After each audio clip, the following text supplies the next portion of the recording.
It is the start of a new year in the WWE as WrestleMania, disappointing as it was, is now behind us, and that means it's time for some fresh faces being brought into the mix. So, who are we looking for from NXT? Already talked a little bit. We are anticipating Rusev comes in and has an impact immediately. We are also anticipating that on Friday, Malachi Black probably makes his debut, as that was kind of being teased. But from the NXT call-ups, I think there are a couple. Talked about it a bit on the NXT recap show, available now on YouTube and Daily Motion. I feel like it is time to call Trick Williams up. I think you lost a lot of momentum with Trick coming out of WrestleMania, and I do think that there is now a bit of, like, diminishing returns if you keep him down there and keep him down there and keep him down there. Eventually, people are going to start to wonder, like, okay, why are we keeping this guy down there? And so you're not going to get that big buzz for him like you would have if you would have called him up basically right after he lost the championship to Oba Femi. But again, I think a lot of momentum has been lost, and I think you can kickstart that right away.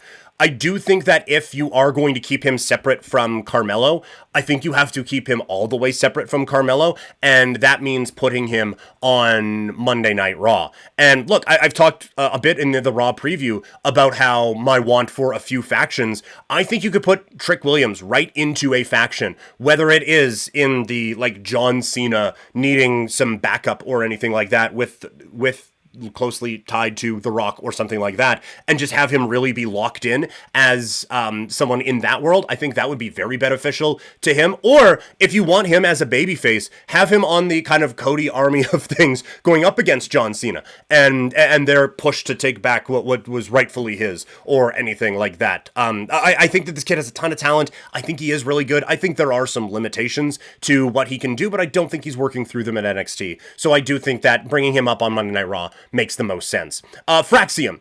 This one seems obvious. They lose the tag team titles at Stand and Deliver. There is nothing left for them to do in the tag team division over there. So I would have them, come up now and come into the tag team division on Raw. That is significantly lacking at this point with the War Raiders, the New Day, and that's about it. LWO as well. I guess you could throw them into that mix too. But having FrAxiom, again, with LWO, I think they could have some unbelievable matches with the New Day and just kind of continue their tag team dream run. I think that there could be a lot of fun had in that. I do think that if you put them on SmackDown, it's an already watered down tag team division, but they fit in stylistically very effectively with those guys. But I do think that you need to bolster the tag team division on Raw a little bit, and so I think these guys definitely help you out in that way. And I'm gonna say Giulia.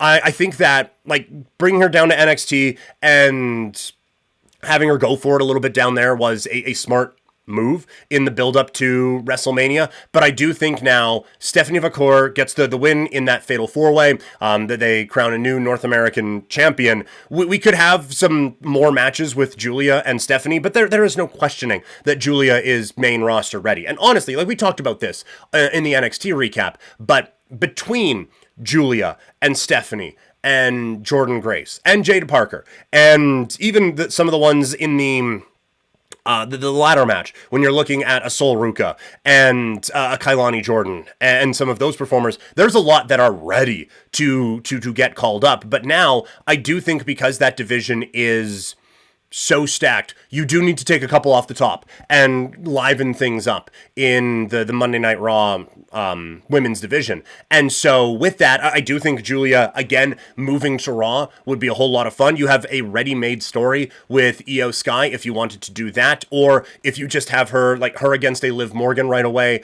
or something along those lines, I think would be a whole lot of fun. Either way, whatever you do with Giulia, she has star potential written all over her, and I think that they, again, would get a very nice boost in the women's division over on Raw if you were to do that one. A couple more here that we're looking for to get potentially called up here this week. I have Ethan Page as well. Again, I don't think he's learning a whole lot being down there. The one part of it that's a little bit different from the women's side is that NXT as a show, while I get frustrated about talking about NXT like this because it is supposed to be developmental,